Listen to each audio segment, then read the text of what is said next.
Bom, então, agora a gente vai falar um pouco de teoria da firma, que tem como objeto de estudo central a produção de bens e serviços, né? Uma vez caracterizado o problema do consumidor e as condições de otimalidade, a questão da teoria da firma fica mais simples, quer dizer, muito embora do ponto de vista prático, o fenômeno de uma firma maximizando o lucro e o fenômeno de um agente escolhendo cestas ótimas é muito diferente, mas do ponto de vista teórico, analítico, esses problemas eles vão ficando bastante semelhantes, vocês vão perceber isso.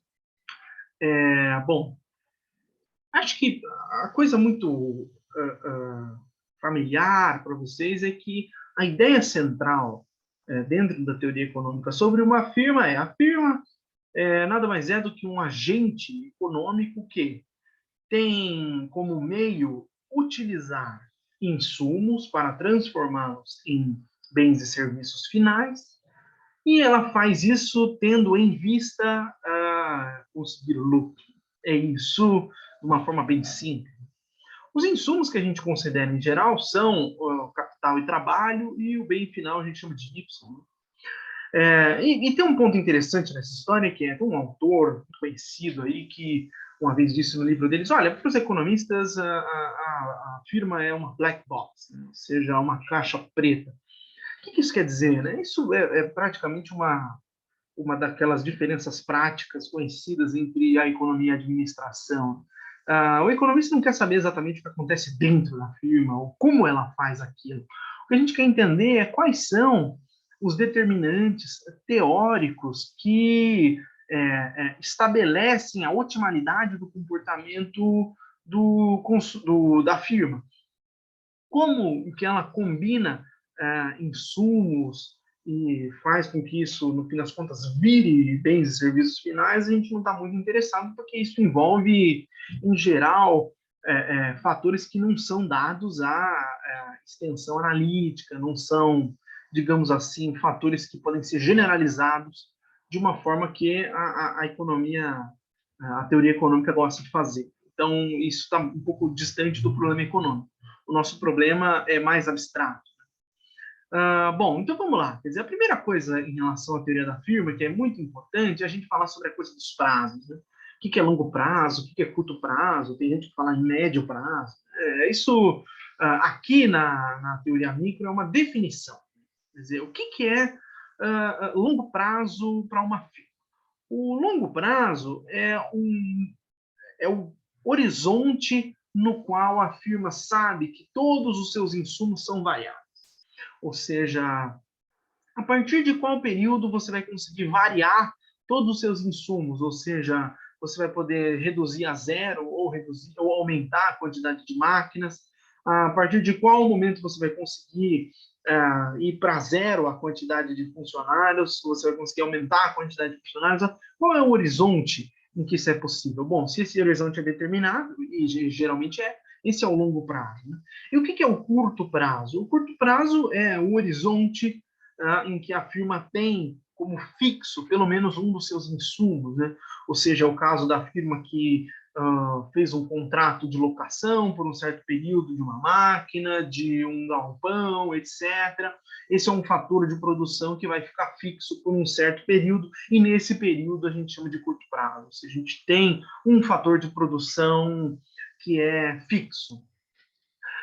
Portanto, essa questão na teoria microeconômica dos prazos é dada em termos de horizonte de planejamento do dono da firma, né, do agente econômico que está à frente desse tipo de situação. Tá?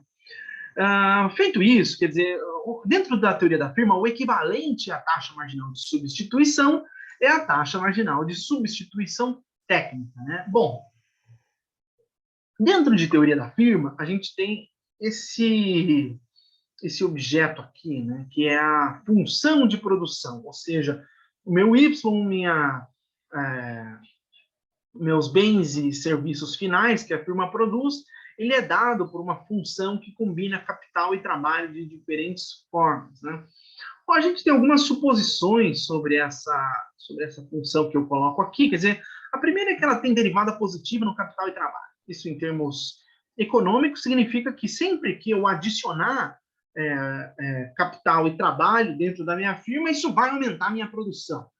Olha, o ponto é o seguinte, a segunda derivada é negativa, o que significa que cada vez que eu adiciono uma variável, um insumo como capital e trabalho, ele vai aumentar a minha produção, mas vai aumentar menos do que aumentou a quantidade adicionada anteriormente, né? Isso faz com que a nossa função de produção, digamos assim, que eu tome o meu estoque de capital como fixo, né, no curto prazo, e eu considere apenas a quantidade de trabalho, ela vai ser assim, né? Vai ter um formato côncavo, que significa, como vocês sabem, que, bom, derivada positiva, claro, essa inclinação é positiva, mas segundo, derivada negativa, que significa que eu aumento, quer dizer, a inclinação, nesse ponto, ela é maior do que vai ser, digamos, aqui, né? Essa inclinação tende a zero, muito embora não vá ser zero, né? Porque a gente supõe que sempre vai aumentar, só que vai aumentar sempre menos proporcionalmente. Disso surge a chamada isoquanta, né, tá aqui do lado. Isso parece muito com a colina, a qual temos referência lá em teoria do consumidor, né? Quer dizer, eu tenho, perdão, quantidades de capital e de trabalho que eu vou utilizar e combinar elas para produzir o meu Y. Muito bem, só que tem certas quantidades que produzem a mesma quantidade de Y. Eu estou circulando aqui a chamada isoquanta, que é o quê? Um certo nível de produção que é dado por diferentes combinações de capital e trabalho. E aí surge o mesmo problema que nós tivemos no caso de teoria do consumidor. Então, vamos fazer rapidamente aqui. Imagina que eu tenho esse plano, certo? Em que eu tenho L e K, e eu tenho aqui, portanto, uma isoquanta. Tá? Me perdoe se o desenho estiver muito torto, não ficou tanto, ficou mais ou menos. Bom, eu tenho aqui essa quantidade de trabalho, essa quantidade de capital, chama de K0, L0, e com isso aqui eu produzo a quantidade Y barra do produto. Tá? A questão é, se eu quiser aumentar um pouquinho a minha quantidade de trabalho, digamos, uma quantidade L1, eu vou ter que diminuir a quantidade de capital de modo a deixar inalterada a minha quantidade produzida. Então, se eu quero diminuir aqui e quero aumentar aqui, qual é a taxa a qual eu vou ter que, para, digamos, diminuir uma unidade de capital, quanto eu vou conseguir aumentar a minha quantidade de trabalho? Ou, vendo de maneira análoga, se eu quero aumentar uma unidade de trabalho, quanto eu tenho que diminuir a quantidade de capital? Essa é evidentemente que nós vamos trabalhar com isso na margem, né? Ou seja, em termos variacionais muito pequenos. Mas estou dando esse exemplo discreto para ficar mais simples no nosso entendimento. E essa taxa a qual eu consigo trocar um insumo pelo outro, de modo a manter inalterado o meu nível de produção, é dado pela taxa marginal de substituição técnica. Como vocês já devem estar imaginando, que é uma coisa muito parecida com a teoria do consumidor, é só eu tirar a derivada total da função de produção, vai ficar aqui a derivada parcial do F em relação a K, que isso aqui, no fim das contas, é o produto marginal do capital DK, mais a derivada parcial do F em relação a L, que é o produto marginal do trabalho DL, igual a zero, porque eu quero manter inalterada a minha produção. Bom, isso vai me dar, então, que a taxa marginal de substituição técnica é dado pela razão do negativo, né, da razão dos produtos marginais. Então, essa é a minha TMST, tá? Bom, a gente vai falar agora sobre um ponto muito importante, que é a questão dos retornos de escala, né?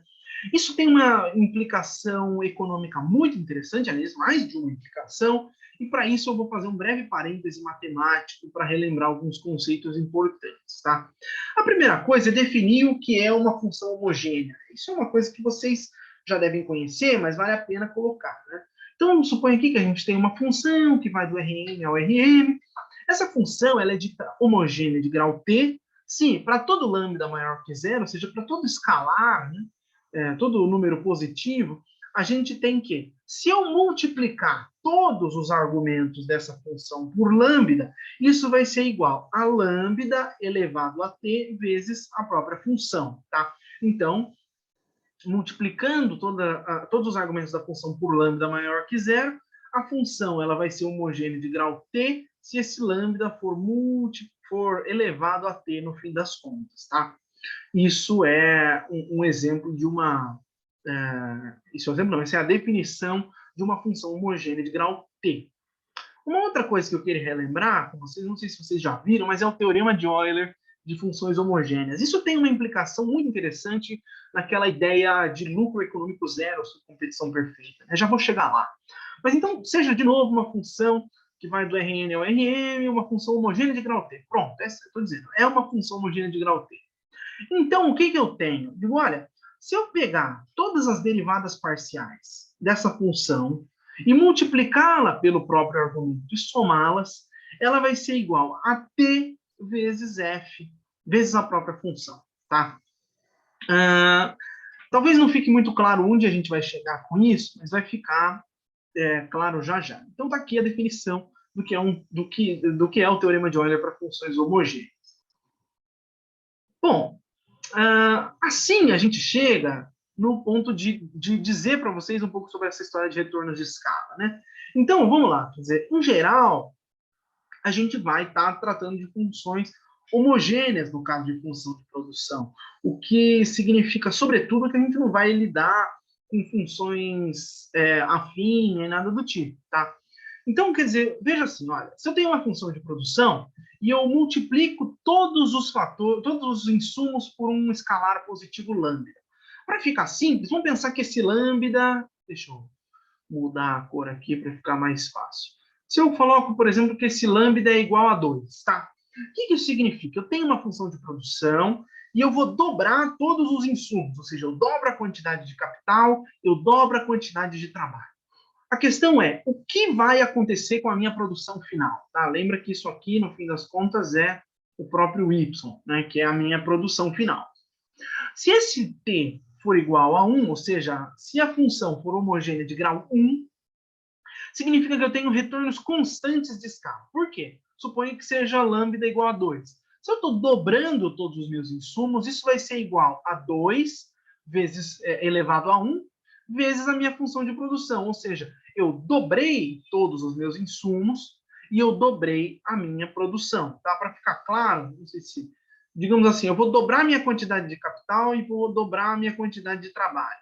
Isso vai ser igual a 2 vezes a minha produção, tá? Então, isso quer dizer que eu tenho retornos constantes de escala. Agora, vamos pensar num caso em que eu tenho um t maior do que 1, tá? Vamos supor, por exemplo, um t igual a 2, pode ser ou não? Como exemplo aqui, né? O que acontece? Eu vou pegar, então, o meu lambda ainda é 2. Eu vou dobrar a minha quantidade de capital, vou dobrar a minha quantidade de trabalho, e o que vai acontecer com a minha função de produção? Bom, se eu supus que o t é maior que 1, né, igual a 2 aqui, o meu lambda é igual a 2, isso vai ficar igual a 4. Então, isso quer dizer, ou seja, é 2 elevado a 2, né, 2 ao quadrado.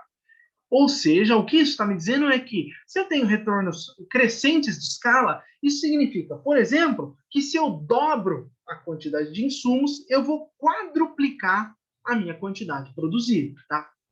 E, por fim, vamos supor aqui o caso em que eu tenho um t menor do que 1. Então, esse é o caso de um retorno decrescente. Por quê? Vamos pensar num caso em que eu tenho um t igual a meio, tá? Então, vamos lá. Vamos pegar a minha função de produção, vou dobrar a minha quantidade de insumos, dobrei a quantidade de capital, dobrei a quantidade de trabalho, e isso aqui vai ser igual a 2 elevado a 1 sobre 2, que é a famosa raiz de 2, né? Vezes o FKL. Raiz de 2 é mais ou menos 1,4. O que isso está me dizendo? Está dizendo o seguinte, olha, se você pega a sua função e dobra a quantidade de insumos, a sua produção vai menos que dobrar. Ela vai aumentar só mais ou menos, digamos, 40%. Tá? Essa é a ideia central dos retornos de escala. E notem, portanto, que isso tem uma implicação direta com a ideia de que as funções de produção são funções homogêneas. Uma função homogênea de grau t, uma função de produção que é homogênea de grau t, tem dado pelo t, se ele é igual, maior ou menor que 1, o seu retorno de escala. Tá? Muito bem. E eu coloco aqui o exemplo da Cobb-Douglas, que é um exemplo interessante, né? Porque é simples de ver. A Cobb-Douglas, como vocês sabem, ela é dada por uma função de K e L igual a K alfa e L beta, né? O que eu estou mostrando aqui, né? Digamos assim, multipliquei todos os fatores por esse lambda, por esse escalar, né? Então, o que eu tenho no fim das contas? Eu tenho que esse lambda vai sair da função elevado a alfa mais beta. Portanto, é esse alfa mais beta que vai me dizer o retorno de escala. Se ele for igual a 1, eu tenho retornos constantes. Se ele for menor do que 1, eu tenho retornos decrescentes de escala. Se ele for maior que 1, eu tenho retornos crescentes de escala. E assim por diante. Tá? Agora a gente vai falar um pouco sobre. E eu já vou chegar na coisa da onde eu vou usar o teorema de Euler, tá? Que eu apresentei para vocês. Já já. Mas então a gente chega no problema de maximização de lucro. Uma coisa importante é que a gente está sempre considerando, aqui nesse caso, né, um mercado competitivo. O que isso significa? Significa que os meus preços são exógenos. Ou seja, nenhuma firma, nenhum consumidor tem capacidade de interferir nos preços. Então, preços dos bens finais, exógeno. Preço do trabalho, salário, né? Exógeno. Taxa de juros que remunera o capital, exógeno. Tá? Como vocês sabem, o lucro da firma é dado pela receita total menos pelo custo total. Bom, o que é a receita total? É o preço do bem final multiplicado pela quantidade produzida do bem final. E o que é o custo total? Bom, vai ser a quantidade de trabalho vezes o salário e a quantidade de capital vezes a taxa de juros, tá? Muito bem, como a gente sabe, eu posso substituir o L pela função de produção, que é uma função de K e L, e nós chegamos nessa relação 1, que vai ser, que vai ser muito importante porque a gente vai fazer. Então, é o seguinte, se eu derivar essas coisas aqui, né, derivar essa função lucro em relação à quantidade de capital, que está aqui, e depois derivar em relação à quantidade de trabalho, que está aqui, o que eu vou chegar? Eu chego nessa relação, né, quer dizer, o preço do produto marginal do capital tem que ser igual à taxa de juros.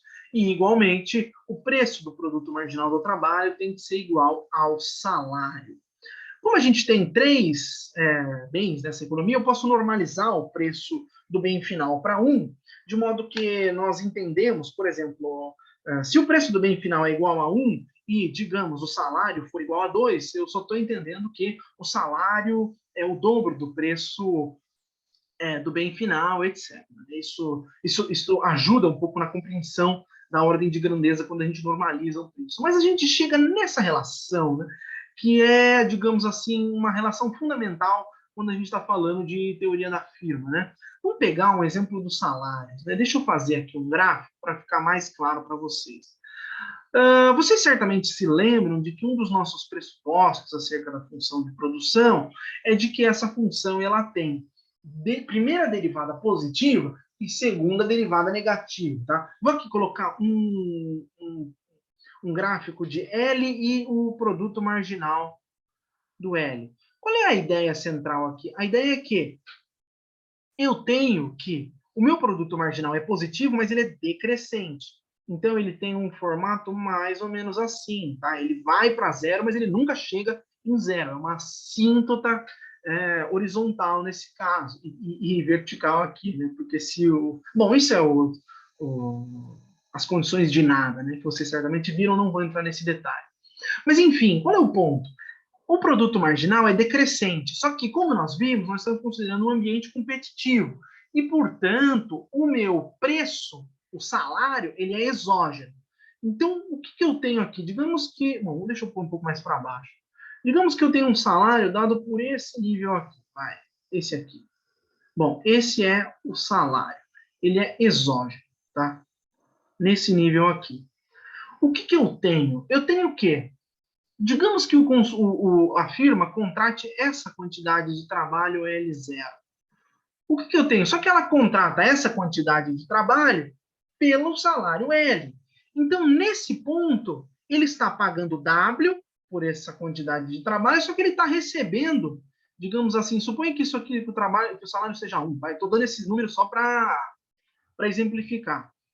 E o meu produto marginal esteja 5 nesse ponto. Então, tá vendo? Ele tem um ganho de 4 contratando isso aqui. O que acontece se ele contratar mais uma unidade de trabalho, digamos L1? E isso aqui vai para, sei lá, 3, certo? Novamente, ele contratou essa quantidade de trabalho que está rendendo para ele 3 mais do que está custando, tá? Então, é evidentemente que ele vai contratando mão de obra até o ponto em que esse produto marginal seja igual ao salário real. Ao salário. No caso, como a gente normalizou, é o salário real. Evidentemente, ele não vai contratar aqui, porque senão esse, digamos assim, a gente pega esse aqui, L3, sei lá. Esse ponto, o trabalhador vai gerar para ele, digamos, meio e vai custar 1. Então, evidentemente, ele não vai contratar. Então, a gente tem que, esse é o ponto ótimo para se contratar, onde o produto marginal do capital é igual a taxa de juros e o produto marginal do trabalho é igual a L, tá? Muito bem. Opa, dei uma aqui, pronto. Então, ótimo. Considerando essa constatação, a gente chega numa coisa muito interessante, e aí a gente vai usar aquele teorema de Euler para funções homogêneas que a gente comentou. Lembrem dessa equação 1 que a gente viu aqui, né? Ou seja, nessa função lucro, né? Deixa eu subir aqui para vocês verem certinho. Aqui. Então, isso aqui a gente normalizou para 1. Então, eu tenho que a minha função, ela vai ser, o meu lucro, né? Ela vai ser igual ao preço do meu produto menos o meu custo, W vezes L e R vezes K. Ótimo. Se eu pegar isso aqui e substituir isso aqui, o L, pelo produto marginal do trabalho, que a gente viu que essa igualdade é válida, e esse R pelo produto marginal do capital, o que eu tenho? Né? Eu vou chegar nessa relação aqui, que a minha função, tá certo? Ela vai ser igual, ela vai ser, eu tenho a minha função lucro, perdão. Ela vai ser igual à minha função, porque a gente normalizou o preço para 1, certo? Está aqui 1 aqui, menos o K vezes o produto marginal do capital, que é a derivada da função de produção em relação ao capital, menos o L vezes o produto marginal do trabalho, que é a derivada da função de produção em relação a L. E nós temos que, se essa é uma função homogênea de grau 1, então eu tenho o quê? Se eu tenho 1 aqui, e evidentemente nós temos, porque a gente viu que a gente normalizou o preço para 1, isso aqui é igual a 0, tá? Pelo teorema de Euler para funções homogêneas que vocês devem lembrar disso aqui, tá? Então, quer dizer, se isso aqui é 1, vamos colocar vermelho, azul aqui, né? Se isso aqui é 1 e isso aqui é a função de produção, KL, isso aqui tem que ser igual a o argumento vezes a derivada parcial. Ou seja, isso aqui nós temos o L vezes a derivada do F em relação ao L, que é o produto marginal do trabalho, mais o K vezes a derivada do F em relação ao K. Opa, deixa eu baixar um pouquinho aqui, tá? O que eu tenho aqui? Que se isso aqui é igual a isso aqui, então, se eu passar para lá, ou seja, a minha receita total, que vai ser a minha função, menos o custo, que é isso aqui, o L vezes o produto marginal do trabalho, menos o K vezes o produto marginal do capital, isso aqui vai dar igual a 0, exatamente como eu estou colocando aqui. E por que isso é relevante? Porque isso me diz que, sob essa condição de competição, o meu lucro econômico é igual a 0, tá? Se não ficou claro, voltem ali no teorema de Euler para funções homogêneas, que certamente a coisa vai ficar mais clara. Isso é importante porque a gente está considerando o quê? Número 1, se eu tenho uma função que é homogênea de grau 1, então eu garanto que o lucro econômico é igual a 0. Do ponto de vista matemático, isso está garantido. Do ponto de vista econômico, isso também é um argumento razoável, porque eu estou supondo que todos os preços dos fatores, cadê eles aqui? Todos os preços dos fatores estão refletindo os seus respectivos custos de oportunidade. Portanto, não existem oportunidades não exploradas. E isso, claro, se reflete em lucro econômico igual a 0. Tá?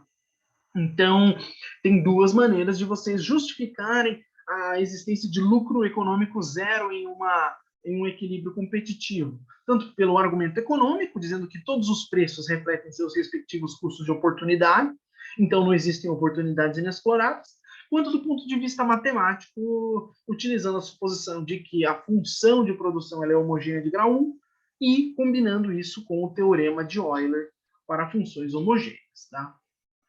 Muito bem, caminhando para a reta final da nossa conversa, a gente tem que esse problema, o problema da firma fica mais evidente quando a gente considera um problema de maximização de lucro. Tá? Então, quer dizer, isso é bastante semelhante com um problema de minimização de gastos, como a gente viu, que a gente tinha na demanda compensada no problema do consumidor. Tá? Então, quer dizer, vejam só, né? O meu problema aqui vai ser minimizar o meu custo, sujeito a que a minha produção seja, e aqui tem um typo, peço perdão a vocês, sujeito a que a minha produção ela seja maior ou igual a um certo nível Y que eu estabeleci, tá? Então, qual é o nosso ponto aqui? Como eu tenho, no fim das contas, eu estou supondo aqui que a minha função ela é estritamente convexa, isso vai ser uma restrição de igualdade, então o vetor restritivo aqui não interessa muito esses sinais. Mas montando o Lagrangiano, fazendo aquela coisa que vocês sabem, eu coloquei simi aqui só para não colocar o lambda, que a gente usou assim, e não confundir. Tirando as condições de primeira ordem, a gente vai chegar aqui, a condição de otimalidade é a quê? A razão dos produtos marginais seja igual à razão dos preços dos fatores. Isso é muito semelhante ao problema do consumidor, tá? É muito semelhante à condição de otimalidade de que a TMS, que é a razão de utilidades marginais, igual à razão de preço. Aqui a gente tem que a TMST, ou seja, taxa marginal de substituição técnica, iguala a razão de preços. Muito bem. Onde eu substituo? Consegui essa condição. Isso vai me dar algumas informações e substituindo essa condição na função de produção, nós vamos obter as demandas condicionais por insumos, que no problema do consumidor é equivalente a obter as demandas compensadas, ou seja, aqui eu vou obter a minha demanda por capital em função da quantidade produzida e do preço dos fatores. Igualmente, vou obter a minha função de demanda por trabalho em função da quantidade de produção e dos preços dos fatores. Dado isso, o que eu faço? Eu pego essas demandas condicionais e substituo na minha função lucro. Porque aí eu vou ter uma função lucro em que, aqui a gente já normalizou, mas eu coloquei para ficar claro. Receita total menos custo total, menos o preço do fator trabalho vezes a demanda condicional por trabalho, que vai estar em função do Y. Notem aqui ou não? Os preços dos fatores são exógenos, a gente não escolhe. Mas o que essa firma vai escolher é a quantidade que ela vai produzir. E é por isso que a gente vai derivar essa função em relação a Y. Ela vai escolher qual é a quantidade de produto que ela maximiza o seu lucro.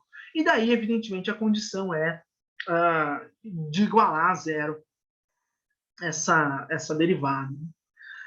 Muito bem. Nesses dois casos, cabe, portanto, a gente perceber que são, nesses dois casos, eu digo, no caso de maximização de lucro e minimização de custo, a gente vai ter que sim, satisfeita a condição de otimalidade, que é que a taxa marginal de substituição técnica iguala razão dos preços